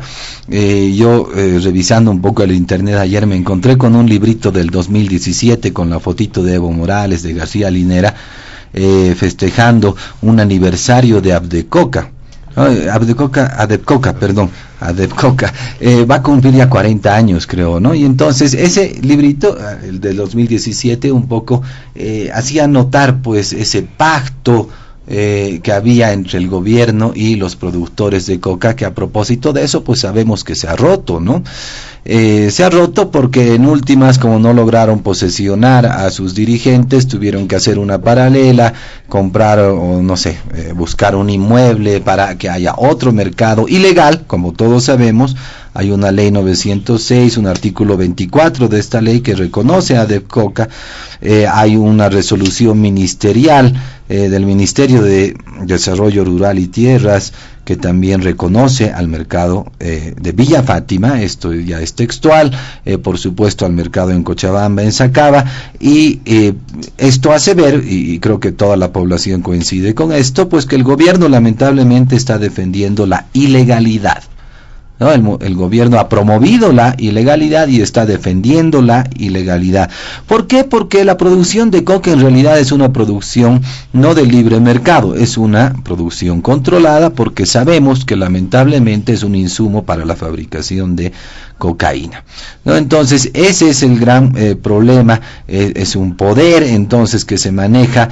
Miren que todos sabemos ya, y estos datos son conocidos por todos los bolivianos, que el 94% de la coca que se produce en el Chapare pues va destinada o tiene como destino el narcotráfico. Esto lo dicen informes oficiales, y por supuesto de que no hay una contabilización correcta de la producción de coca. Se habla legalmente, digamos, de 31.000 toneladas, pueden ser 36.000, y muchos dicen en realidad son 50.000, y gran parte de esto, o más del 65%, en realidad no aparece en los mercados legales, ¿no? Y bueno, se hace la diferenciación respecto a de que del total de esta producción, incluso de los yungas, el 35% de esa producción tampoco pasa por estos mercados. Pero el hecho de ser dirigente y digamos manejar estos mercados legales, pues también tiene sus beneficios. Hay un poder económico detrás, digamos, de estas dirigencias. Estaba viendo algunos datos y bueno, en los mismos decían que, por ejemplo, hay como 7,000 minoristas o comerciantes minoristas en este mercado, y en realidad cada uno paga una suma diaria de 30 bolivianos. Hay como 6,000 detallistas y cada uno de estos pagan 20 bolivianos, y en algún caso, por lo menos bajo esta fuente, se dice que para ser miembro o socio, para poder vender sus productos en este mercado, algunas personas habrían pagado hasta 20,000 bolivianos. Bueno, esto nos hace notar que en realidad es un muy buen negocio el manejar los mercados legales de la coca. Quizás por eso, dado que no tenían ya posibilidades de ganar políticamente las estructuras del movimiento al socialismo, pues abrieron o promovieron la apertura de otro mercado, ¿no? Pero lamentablemente entonces este es un problema muy oscuro en cuanto a datos, ¿no? El mismo gobierno no sabe cómo manejarlos. Y miren, yo quería comentarles algunos datitos que me parecieron interesantes, porque Bolivia es el único país en el que registra en el PIB, ahí en el INE como dato oficial, el producto, la coca, ¿no? No hay ningún otro producto dentro del cálculo del PIB, por lo menos hacia la vista, o lo que se publica en la web, sino solamente la coca, ¿no? Y claro, cuando empezamos a hacer algunos cálculos y otro tipo de cosas, en realidad nada coincide en el país, ¿no? A ver, solo para dar algunos ejemplos. Primero con lo del mercado de Villa Fátima, ¿no? Se dice que se comercializan diariamente 1.500 taques de coca de 50 libras, ¿no? Entonces, si esto lo multiplicamos por 365 días, un poco para aumentar la cifra, tenemos una producción anual de 12.500 toneladas. Y la producción consignada para el 2021, según organismos internacionales y el gobierno, está entre 33.000 y 41.000 toneladas. Suponiendo que se acabase un monto igual al de Villa Fátima, que no debería ser, porque se supone que tienen menor producción, pero estaríamos hablando, digamos, de 25.000. Entonces habría una diferencia en realidad de por lo menos 10.000, 15.000 toneladas de coca que no se estarían consignando según el registro oficial o lo que se publica en cuanto a cifras oficiales. Cuando les decía que la coca está pues registrada en el PIB, también uno puede revisar el PIB a precios reales, que en realidad nos determina la variación de las cantidades, o sea, de la producción física de un producto, ¿no? Entonces, cuando vemos un cambio entre el 2009, 2010 y el 2021 en el PIB, a precios constantes, vemos que hay un crecimiento del 14%. Y claro, esto me llamó la atención porque además se veía que la hoja o la producción de hoja de coca aumentaba lentamente en ese tiempo y repito, el acumulado es un 14%. Y luego vemos los datos oficiales y nos encontramos con que el 2009 se había producido 54.700 toneladas de coca y el 2021 33.000. Bueno, decía hace un rato, entre 33.000 y 41.000. ¿Qué ha pasado con 13.000 toneladas de coca y con las mismas cifras oficiales? Entonces la contabilización en el PIB de la coca es una mentira. No sé, seguramente sus especialistas habrán cometido un error o tendrán que explicarnos cómo hacen esa contabilización de la coca en el PIB, ¿no? Entonces, y podemos hacer más cálculos todavía, es interesante porque miren, se produce más o menos, digamos, 30.000 hectáreas de cultivo y se dice que el rendimiento de los yungas es 1.700, en la región de los yungas son 1.700 kilos por hectárea, 1.270 kilos por hectárea y en el trópico 2.700 kilos por hectárea. Tomando solo como referencia 1.700 kilos, si hacemos los cálculos, resulta que calculamos una producción de 51.000 toneladas, o sea 10.000 más de lo reportado. ¿no? Entonces, otra cifra más que realmente nos deja mucho que desear. Y lo mismo en cuanto a los precios, ¿no? Y si ahora revisamos el PIB en términos ya de precios corrientes, también es muy interesante porque el 2021 se ha producido 35.000 toneladas, ese es también dato oficial. Comparando con el PIB a precios corrientes, calculamos un precio por tonelada de 40.000 bolivianos. Y eso quiere decir un kilo, el 2021, a 40 bolivianos. Cuando el precio reportado para el 2021 es de $10, o sea, de 70 bolivianos. Otra vez el PIB a precios corrientes no tiene ninguna relación con el mercado y con la realidad. Y el 2009, miren, esto está peor todavía, el PIB alcanzaba a 122 millones de bolivianos, estamos hablando de coca simplemente, y como sabemos se produjo 54.700 toneladas, esto ya lo mencioné. Entonces resulta que el precio de cada tonelada son simplemente 2.200 bolivianos, o sea que el kilo valía esa vez 2.2 bolivianos el kilo, cuando el precio esa vez estaba en 40 bolivianos el kilo. Otra vez, entonces, el PIB o la coca registrada en el PIB no tiene ningún tipo de relación. Y por último, para terminar con los datos, la 1DC nos dice que se estima una producción, estoy hablando en términos actuales, que estaría entre los 375 hasta, digamos, 461 millones de dólares en el año, ¿no? Y entonces, si tomamos como base solamente 40 millones, más o menos un punto medio, un poquito acercado al más bajo, ¿no? A 365 millones, entonces si tomamos estos 400 millones, esto equivale a 2.784 millones de bolivianos, simplemente estoy haciendo la multiplicación, pero el PIB reportado el 2021 es 1.400 millones, la mitad de lo que acabo de calcular. Entonces, mi pregunta es, yo realmente no sé qué están haciendo con un registro de un producto como la coca en el PIB, que se mira a nivel internacional y cualquiera que sabe sumar y restar podrá hacer estas comparaciones. Conclusión. Lamentablemente estos problemas son muy oscuros, hay muchos intereses políticos, seguramente también económicos, que crean este desorden y que crean intereses seguramente de los políticos, de los dirigentes, que nos tienen a la población en vilo, que tienen que enfrentarse, que tienen que dinamitar las casas de los ciudadanos, que debe crearse violencia y lamentablemente el gobierno, en vez de pacificar, pues creo que echa fuego, crea un mercado paralelo, corrompe la ley, todo porque, nuevamente, por tener el poder. Lo único que le interesa al gobierno es el poder y no le interesa si es legal o no. Nos hacen recuerdo a Evo Morales cuando decía que él podía hacer cualquier cosa y que sus abogados simplemente iban a resolverlo, ¿no? Gracias. Muy bien, muchas gracias a don Joshua Bellot. ¿Qué dice en este segundo punto? Le pasamos el micrófono a don Manuel Morales. ¿Qué hacer frente a lo que está ocurriendo en ADEPCOCA? Sí, gracias. Bueno, explicarle a la audiencia que tengo 2 libros, ¿no?, sobre el tema de la coca, y permanentemente estoy haciendo investigaciones, y algo de lo que le preocupaba a Joshua tal vez lo voy a poder explicar. Resulta que es extraño que exista un mercado paralelo, ¿no? Y que sea promovido además por el gobierno, eso es doblemente extraño. Y que esta disputa no pueda resolverse de manera interna entre los socios de ADEPCOCA, y que el sector de Alanes, además de tener a la policía a su servicio, pueda comprarse un galpón en Chuquiaguillo el año pasado, ahora pueda trasladarse y comprarse un colegio privado, ¿no?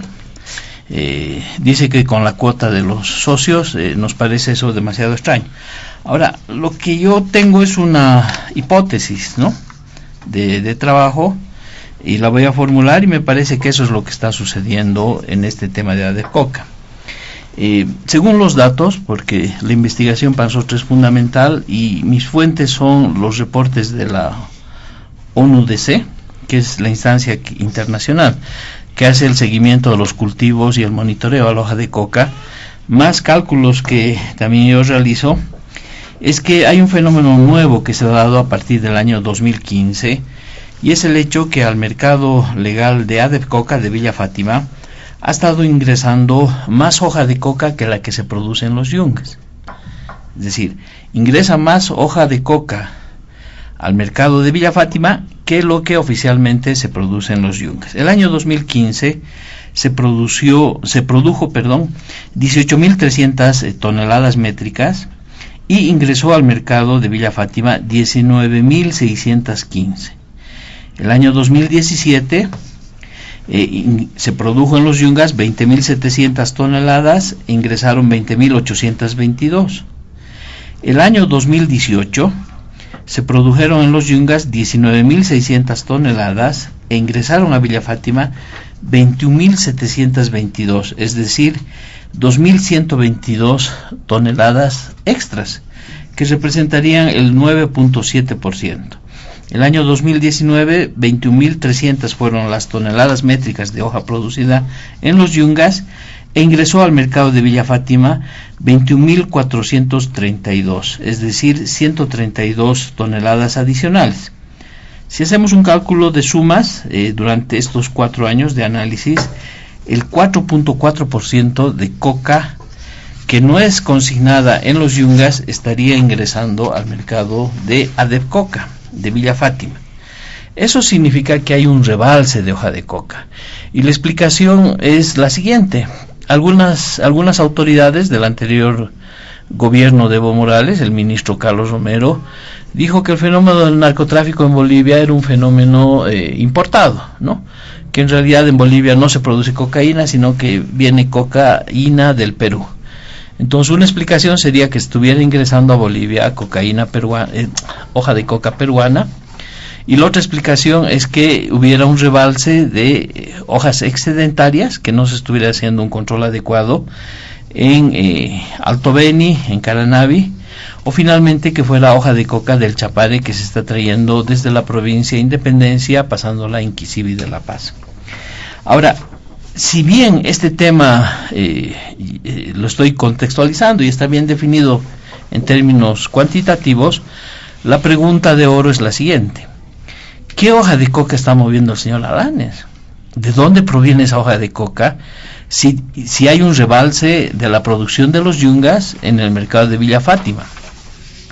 Y por supuesto la respuesta es que es un rebalse de hoja de coca ilegal.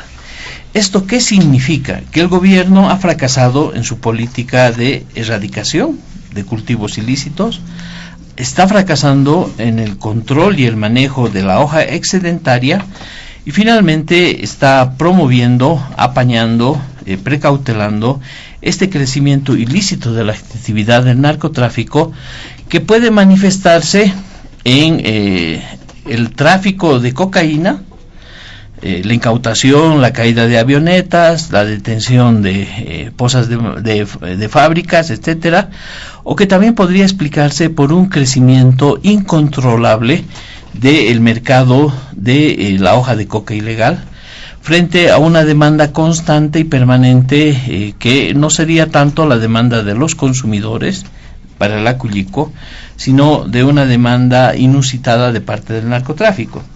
Quiero señalar que el ministro del Castillo, no yo, el ministro del Castillo, ministro del Gobierno, ha aperturado una demanda penal contra un diputado del MAS por estar transportando un camión de hoja de coca a la zona roja de Oruro.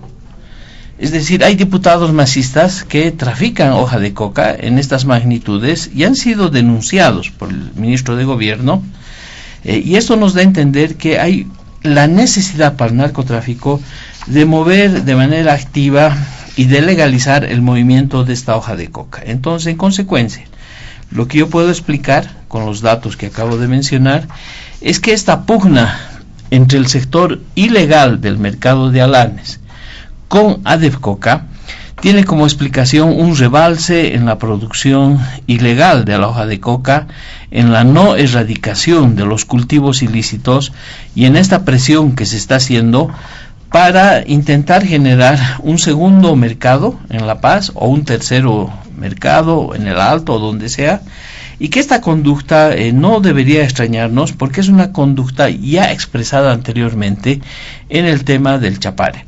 Ustedes saben que en términos históricos, del 2006, inicio del gobierno de Evo Morales, al 2019, tenemos que la coca ingresada al mercado legal de Sacaba apenas ha llegado al 7%, con datos oficiales. El 93% no ingresa al mercado legal de Sacaba, se queda en el Chapare, en mercados de recompra, en mercados de rescatistas que lo desvían directamente al tema del narcotráfico. Entonces, este es un fenómeno ya recurrente en el Chapare y que ahora se estaría expresando hacia el mercado de ADEFCOCA, lo cual es de extrema preocupación, porque cuando hablamos de narcotráfico, por supuesto que hablamos de violencia, hablamos de descontrol, hablamos de ruptura de los mercados legales, y esto es lo que estamos viviendo. Quiero señalar que el año pasado, en el informe que ha hecho la Oficina de las Naciones Unidas para el Monitoreo de los Cultivos de Hoja de Coca en Bolivia, ya no ha presentado el informe de cuánta hoja de coca entra a Villa Fátima y cuánto de hoja de coca entra a Sacaba. La ONU desea levantar las manos. ¿Por qué? Porque justamente el año pasado, en Chuquiaguillo, el galpón que compró el sector de Alanes, estaba vendiendo la hoja de coca en días de lluvia, en pleno barro, no, bajo la lluvia, sin presencia policial. Lo que significa que evidentemente el segundo mercado, este mercado ilegal, es absolutamente informal, sin mecanismos de control y por lo tanto altamente peligroso para la sociedad boliviana, porque estaríamos frente a la arremetida del narcotráfico bajo la tutela, bajo la coordinación, bajo el apoyo de las autoridades del gobierno de turno. Para darles algunos datos de cómo el narcotráfico ha ido creciendo en Bolivia y que sustenta lo que les estoy afirmando, les puedo decir que, por ejemplo, el valor de la hoja de coca en dólares cuando ingresó Evo Morales el año 2006 equivalía a 186 millones de dólares. El día de hoy, con el gobierno de Luis Arce, esa producción de hoja de coca equivale a 407 millones de dólares. El precio de la hoja de coca en kilos, en dólares, cuando ingresó Evo Morales era 3.9. Hoy, con el gobierno de Luis Arce, es 9.7. Es decir, la coca sigue creciendo porque tiene un fenómeno de inelasticidad en términos económicos. Es decir, los narcotraficantes, aunque suba el precio de la hoja de coca, van a seguir comprando por la alta demanda que tienen y porque los consumidores están dispuestos a pagar por la cocaína incluso un precio mucho más alto. Quiero señalar que la erradicación de la hoja de coca el año 2006 llegó a 5.000 hectáreas. El año 2020, durante el gobierno de Luis Arce, ha bajado a 2.177 hectáreas. Voy a ir acelerando. La superficie no erradicada cuando Evo Morales ingresó era 27.500 hectáreas. El día de hoy, durante el gobierno de Luis Arce, son 29.400 hectáreas. El total de la superficie cultivada el año 2006 llegó a 32.570 hectáreas cuando subió Evo Morales. El día de hoy, con Luis Arce, es 31.577 hectáreas. Finalmente, quiero señalarles que en cuanto a la erradicación, puedo darles el siguiente ejemplo ya para terminar. Cada día en Bolivia se erradican 39 hectáreas, cada día en Bolivia se están erradicando 28 hectáreas cuando en realidad se están cultivando 39 hectáreas. Es decir, que la erradicación nunca va a alcanzar a los cultivos ilegales. Es la radiografía del país y por eso es que yo sostengo que el fenómeno de ADEFCOCA se debe a este rebalse de coca ilegal que pretende ahora manifestarse con un mercado paralelo ilegal. Muy bien, muchas gracias, don Manuel Morales. ¿Qué dice en este segundo punto para ir cerrando, don René Martínez? Así es, muy brevecito para la anterior participación que hizo Joshua Bellot.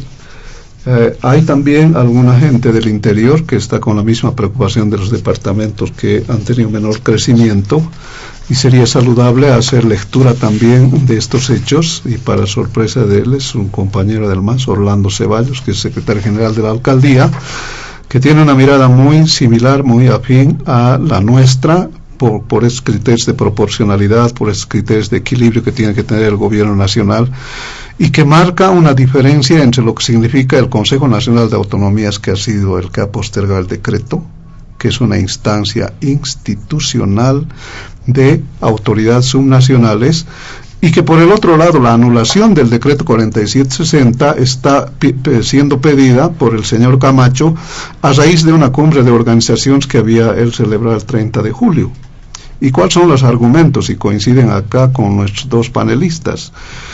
Se dice que están urgidos por el pacto fiscal y la reasignación de escaños en la Asamblea Legislativa del 2025. No estamos haciendo omisión nada, son documentación oficiales, que sería bueno un poco de que nuestros profesionales orureños también se sumen a esta preocupación de los departamentos que no han tenido crecimiento, a diferencia de los departamentos del eje.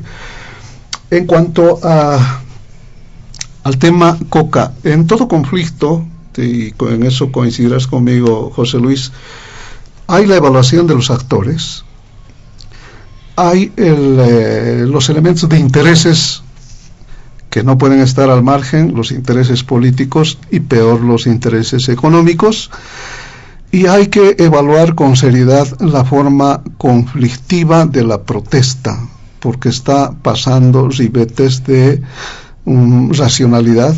Hay peligrosas formas que han cruzado ya, reitero, la frontera para entrar en escenarios de violencia que seguramente para muchos serían hasta espacios de cultivo de deseo de que se amplifique este hecho, y creo que en eso no seríamos responsables para sumar aquello.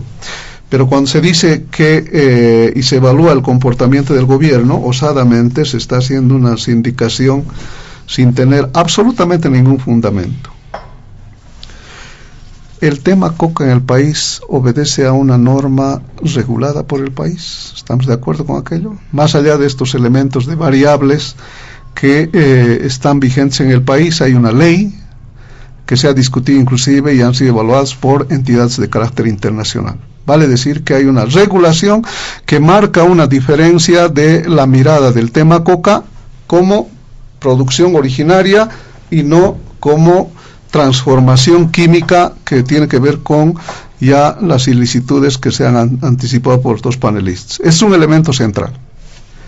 Cualquier forma de discusión, de debate de este conflicto va a tener que tener ese piso legal probado, vigente, regulado en el país, que marca atribuciones, administraciones, control, mecanismos, penalidades, inclusive de manera territorializada.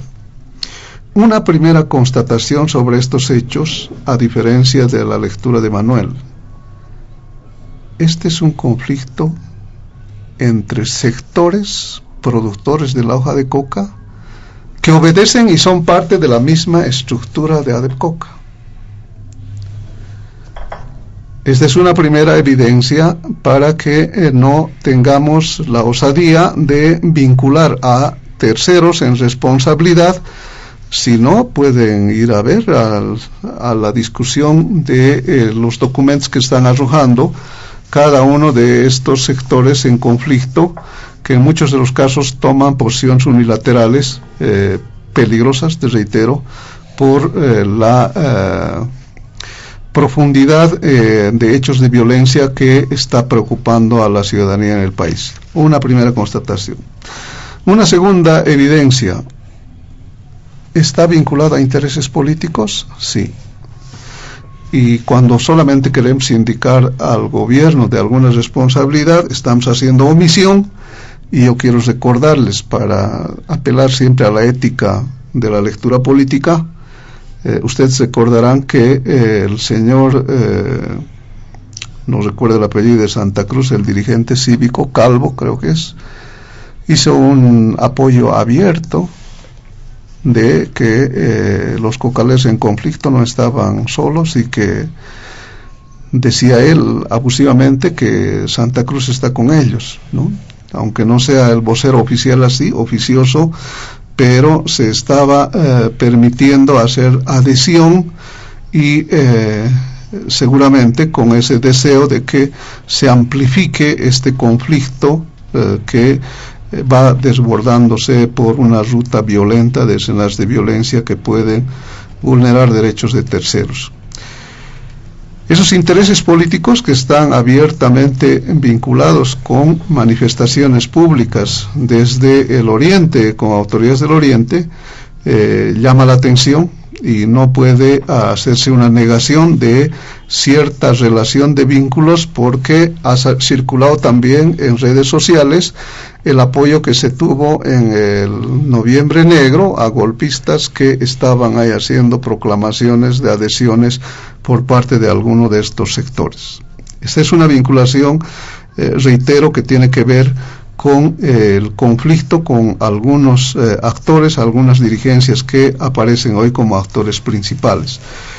En el tema de los intereses económicos, está claro de que hay grandes intereses económicos. Lamentablemente, y hay que reconocer en esos, de que la producción de coca, si sea en su estado natural, es la base para que pudiera tomarse como insumo básico, e inclusive más allá de los esfuerzos que pudieran haber de traslación de territorios, porque hay mecanismos de control y penalidades que generan también estos decomisos a partir de la institucionalidad regulada por esa norma mayor que es la ley, genera grandes intereses económicos, y a su vez promociona a veces inclusive candidaturas políticas. Por lo tanto, creo que de por medio está, si le pusiéramos un titular a esto, el conflicto es por el monopolio del mercado. Y acá habrá que tener una mirada racional para regular estos intereses, para generar de que pudiera haber posibilidades de salida, que en este tipo de conflictos no hay otra vía que no sea o la iniciativa política de convocarse a sí mismos porque son parte de una misma entidad, hacer conciencia de que este conflicto de grupos al interior de la misma estructura obedecen y también pueden estar peligrosamente vinculados a intereses políticos que atenten contra la misma institución, vale decir, contra ADEPCOCA, y además reconocer también que la legalidad y la legitimidad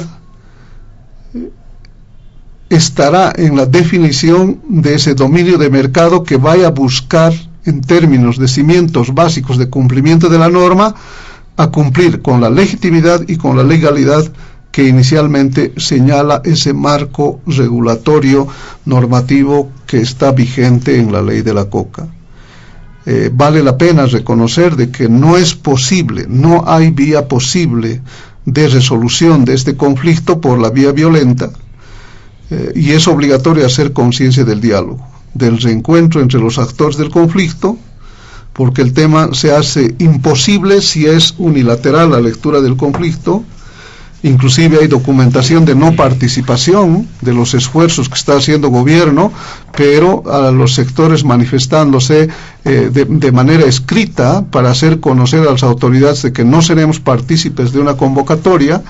Hay múltiples invitaciones que yo puedo pasarles a revisar, porque tengo entre manos del propio ministro de Desarrollo Rural y Tierras, del propio viceministro de Coca y Desarrollo Integral, en múltiples oportunidades, y creo que vale la pena apelar a la conciencia de quienes hoy ahora están en este conflicto como dirigencia, para que pudieran hacer racionalidad de estas peticiones. Reitero que el tema se hace imposible si es que hay una mirada unilateral del conflicto, si hay una simplemente participación de convocatoria a la autoridad para hacer valer simplemente mi posición o mi determinación, Y creo que esas resoluciones deberían salir y diferenciar de la lectura de contenidos de la propia ley.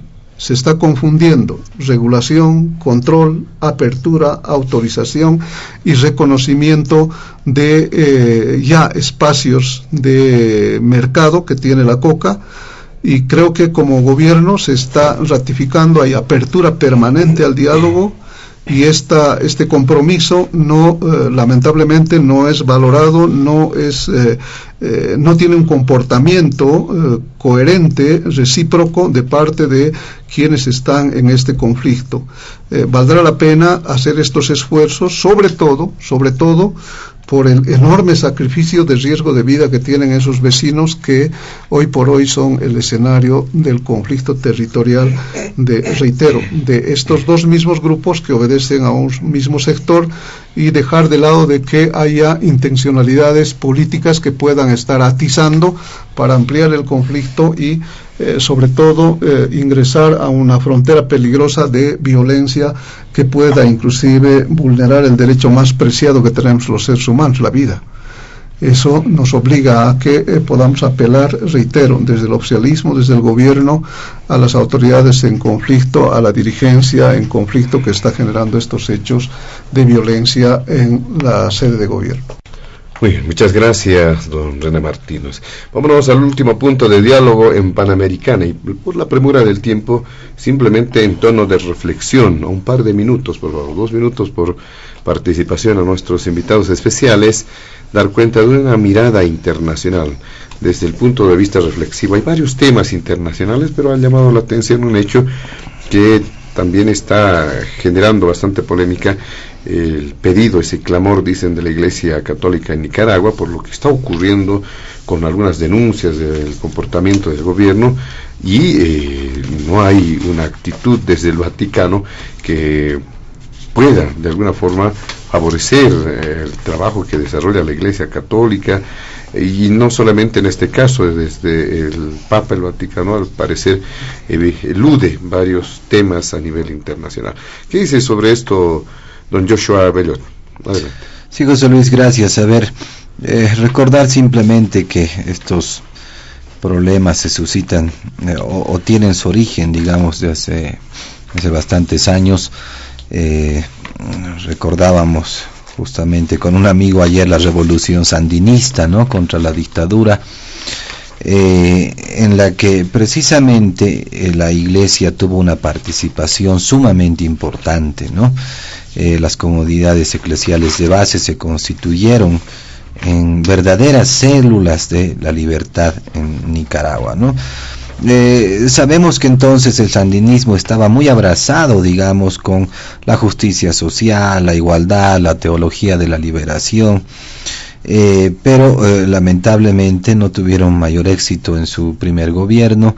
Después entró Violeta Chamorro, me parece, que también fracasó en el gobierno, y es así que este amigo, el actual presidente Daniel Ortega, entra a la presidencia de la República, y su mayor preocupación, por supuesto, fue separarse, o mejor dicho, ya en los hechos, como presidente se separó un poco de esta ideología, empezó a perseguir a los opositores, los encarceló, tomó el poder en sus manos como otro dictador, pese a que Daniel Ortega era un personaje querido, ¿no?, un comandante de la revolución.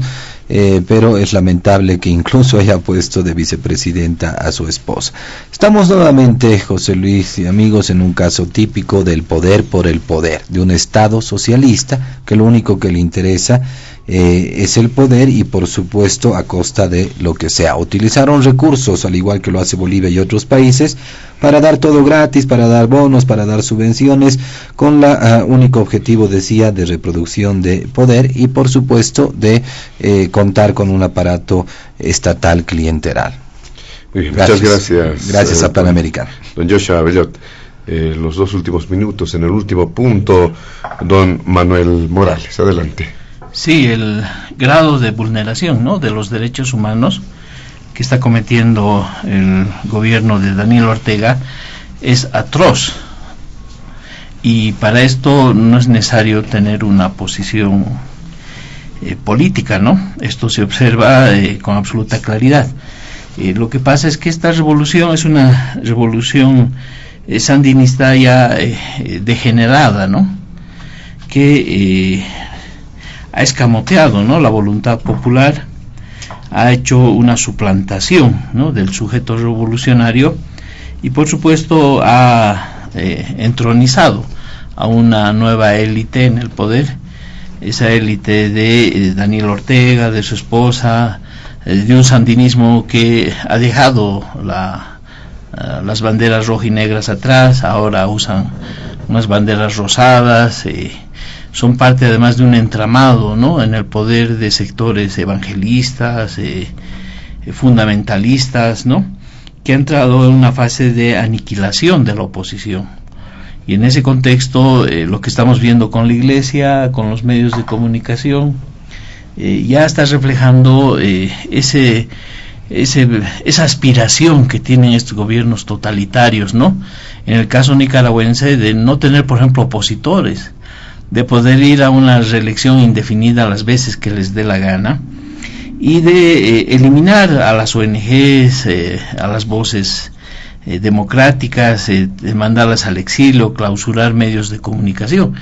Ese es el modelo nicaragüense por el cual el gobierno del MAS está queriendo transitar.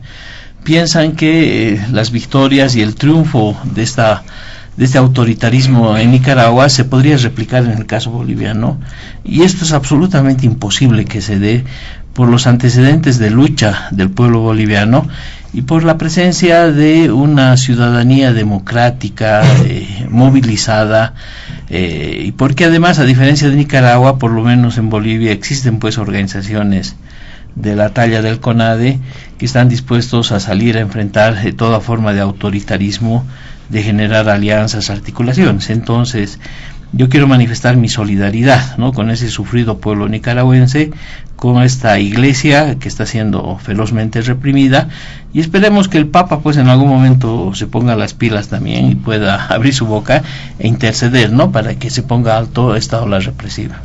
Muy bien, muchas gracias, don Manuel Morales. Finalmente, don René Martínez, 2 minutos. Gracias, José Luis. Alguien decía con acierto de que la lucha de clases no se queda en la puerta de los cuarteles ni de las iglesias. Y esto marca un comportamiento diferenciado de una estructura institucional jerárquica y de las bases como la que nos anticipaba en los ejemplos de vinculación, de relación, inclusive con la propia revolución sandinista.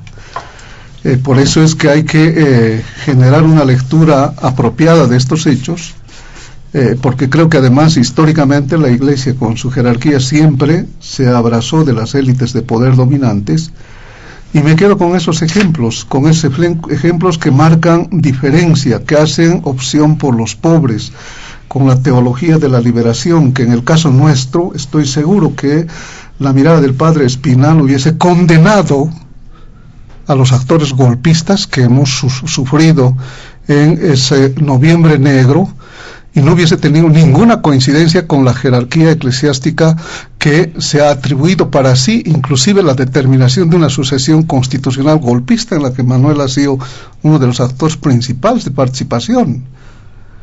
El hecho de que se haya convocado a una salida de, entre comillas, sucesión constitucional en una casa de estudios superiores como es la católica, nos muestran cuál es la lectura de institucionalidad, cuál es el respeto por la democracia popular. Y creo que en este hecho, si en Nicaragua hay incorporación de algunos actores, de algunos liderazgos de la Iglesia que están en su derecho, deberían dejar una institucionalidad para entrar a la carrera política, que puede ser legítima y que puede tener también una mirada absolutamente diferente, contestataria a la revolución sandinista o a los actuales gobernantes de Nicaragua. Yo creo que ahí marca la diferencia de nuestras lecturas, y creo que a partir de eso hay que tener una mirada vigilante del comportamiento de estas jerarquías, que en muchos de los casos, por el escudo, por esa valoración de principios de carácter religioso, en muchos de los casos hay una suerte de omisión, hay una suerte de silencio cómplice, mucho más si se sabe que ha habido en algunos casos, como el caso nuestro, vinculaciones con el golpe de Estado que hemos sufrido todos los bolivianos. Muy bien, muchas gracias. Le damos a nuestros invitados especiales de este fin de semana. Llegamos a la finalización de esta manera de diálogo en Panamericana. Reiteramos nuestros agradecimientos al analista, al investigador Joshua Bellot, al representante del CONADE, Manuel Morales, y también al exministro de la Presidencia, don René Martínez. A nombre de la dirección de Panamericana, la planta ejecutiva y quien les habla, José Luis Flores, el compromiso de que el programa retorna el siguiente fin de semana. Permiso. Diálogo en Panamericana.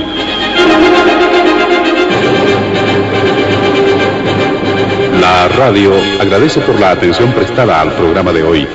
Les invitamos a la próxima entrega del Departamento Periodístico de Panamericana, cuando anunciemos.